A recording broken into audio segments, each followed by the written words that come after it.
ఇస్కాన్కి సంబంధించి చిన్మయిని అరెస్ట్ చేశారు. దాంతోపాటుగా ఇస్కాన్ అక్కడతో వదిలేయకుండా వెంటాడి వేటాడుతున్నారు. వాళ్ళ బ్యాంక్ ఖాతాలు సీజ్ చేశారు.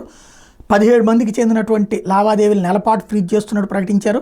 Bangladesh bank financial intelligence unit బ్యాంకులు ఆర్థిక సంస్థలకి ఆదేశాలు జారీ చేసినట్టు ప్రకటించారు.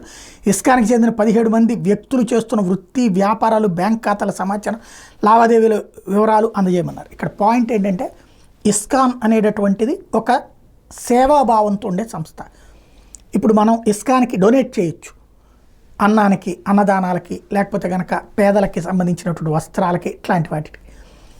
అలాగ ఎవరు డొనేట్ చేస్తున్నారో వాళ్ళు హిందువులే అయి ఉంటారు, వేరే మతస్థులు ఎవరు చేయట్లేదు అక్కడ.